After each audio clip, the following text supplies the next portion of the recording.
sabemos que el más popular son las gallinas. ¿Qué obtenemos de ella? Carne, huevos y plumas. Y esto se enfoca exclusivamente al área alimentaria, en donde se da en América del Norte, Europa y sur de Asia. Después viene el ovino, que de él sacamos carne y vellocinos, que hablamos de su piel. Es que no es su piel, se me fue la palabra, pero es su lana, ¿sí? Donde podemos nosotros con esa lana realizar precisamente vestimentas. Y obviamente, pues en qué industria se desarrolla, pues en la alimentaria y en la textil. ¿En dónde se da? En Asia Central, Australia y África Central. Después viene el caprino, que igual nos da carne y vellocinos y es alimentaria y textil y se da en los países europeos, especialmente en Francia. ¿Okay? Esta es la producción ganadera y lo que nos ofrece cada una de ellas. Ahora viene la clasificación de la ganadería. Existen 3 tipos. Bueno, más bien son 3 tipos importantes. Que está el pastoreo nómada, que es el desplazamiento continuo del ganado hacia lugares donde hay pastos disponibles. Es decir, son aquellos animales que andan libres en el campo y que se van moviendo de un lugar a otro. Ellos normalmente no hacen daño a la naturaleza porque es un proceso natural de la misma, entonces no daña. Luego está la ganadería extensiva. Esta ganadería ocupa amplias áreas delimitadas y los pastos para la alimentación de los animales son naturales y cultivados. Y ahorita voy a explicar esta parte mucho más amplia porque viene la ganadería intensiva que se caracteriza por la crianza de ganado estabulado, es decir, grandes establos, corrales en donde la alimentación de los animales depende de sistemas de distribución canalizadas. Ok, en Estados Unidos se dio una importante ola de restaurantes que decían o hablaban que ellos manejaban carnes donde no había maltrato en los animales. ¿Por qué? Porque la ganadería intensiva, en su gran mayoría, hay un maltrato en los animales. ¿Qué quiere decir esto? Por ejemplo, las vacas las tienen en grandes establos, las empiezan a ordeñar ahí mismo, no permiten que se muevan para que no se ejerciten y su carne se ha comprobado que si no se mueve, que si no se hace con el movimiento se hace dura. Entonces, ¿qué hacen? Las tienen por largos periodos sin moverse, ahí paradas nada más. Y eso hace que la carne tenga ciertas propiedades, pero al fin y al cabo, muchos imagínense pasar toda su vida parados nada más sin poderse mover en un almacén. Entonces, hablaban de que la ganadería intensiva estaba atentando en contra de los animales. Entonces, muchos restaurantes en Estados Unidos empezaron a decir que sí, que preparaban los alimentos con carne, pero que utilizaban la ganadería extensiva.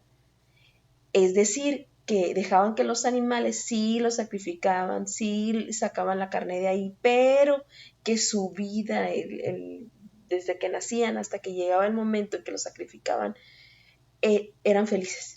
Ese era su eslogan, que eran felices porque los sacaban al aire libre y comían pasto y estaban en la comodidad, etcétera, etcétera.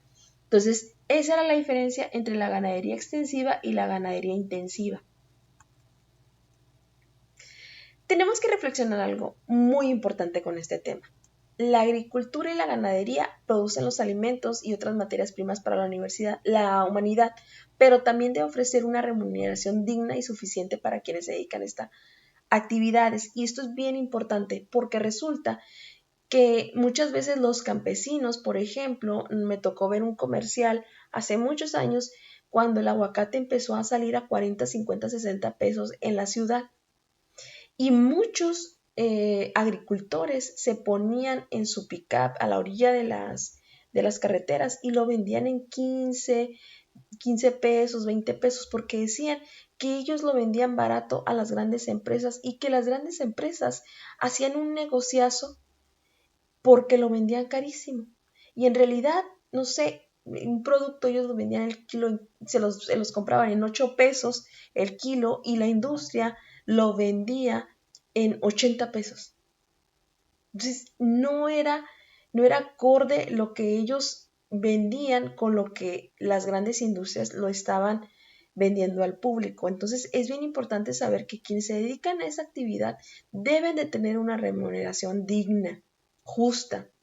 Luego también debemos de pensar en la importancia que tienen las regiones agrícolas y ganaderas en nuestro propio bienestar, en la sociedad donde vivimos, así como el rumbo que deben seguir estas actividades para continuar produciendo lo necesario en beneficio a los seres humanos, pero sin dañar el ambiente.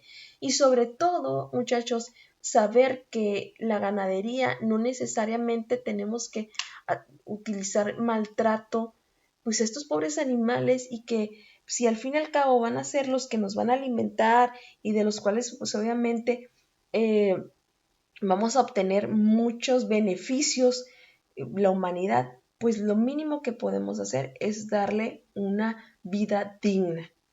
No hacer este maltrato tan terrible que las grandes empresas pues obviamente comienzan a hacer. Entonces, dentro de este tema que donde vemos estas actividades que es la agricultura y la ganadería, es bien importante que resaltemos estos aspectos, porque recuerden, hay que ser críticos de lo que estamos viviendo. La cuarta actividad que van a hacer es que basado en toda esta información que les acabo de presentar en este video, en esta clase, que son de la página 162 a la 169 del libro de texto, realizarán una infografía del tema. Podrá ser elaborada en computadora o en el cuaderno. ¿Qué voy a evaluar de esta infografía? Bueno, pues su creatividad, la información esté correcta y obviamente su ortografía. Al finalizar esta actividad, si se hizo en la computadora, se tendrá que imprimir y pegar en el cuaderno, ya saben, y en ambos casos se debe enviar una foto a la plataforma. Además, se anexará las preguntas de la página 162 y de las demás, que es de la página 166. Acuérdense que tienen que ser 4 actividades en total. Ahora, aquí les pongo un ejemplo de lo que es una infografía, porque yo sé que algunos chicos pues no dominan el tema. ¿Qué son? Bueno, son combinaciones de imágenes, textos, para comunicar una información de manera fácil y sobre todo visual. ¿Por qué? Porque van a contener imágenes de alto impacto, acomodada estéticamente, que se vea bonito. Van a investigar y van a agarrar la información más importante. Ahora, ¿de qué tipos hay? De tipos lineal o de línea, que tratan de poner estadísticas o números, de tablas que son igual, son más estadísticas, pero acomodadas en forma de tablas. La gráfica, que obviamente se pueden poner números como las gráficas de pastel. En diagrama, que son precisamente dibujos. ¿Y para qué es aplicable estas infografías? Pues para muchísimas cosas, instructivos, online, periodísticas. Y pues obviamente es una publicación clara, directa y fácil de entender. Deben de ser impactantes y deben de ser con la información precisa, ¿correcto? Entonces, pues chicos, si no tienen ninguna duda o si tienen alguna duda, ya saben que me pueden contactar por medio de mensajes o correo electrónico. Es bien importante, chicos, cuando ustedes me envíen su actividad, yo les pongo una retroalimentación. Tienen que entrar a la parte de entregas y tienen que checar lo que yo les escribo, si está correcto, si no está incorrecto, si les falta algo, si tienen que agregar. Entonces, es bien importante que lo chequen. Bueno, espero que pasen un bonito día y nos vemos.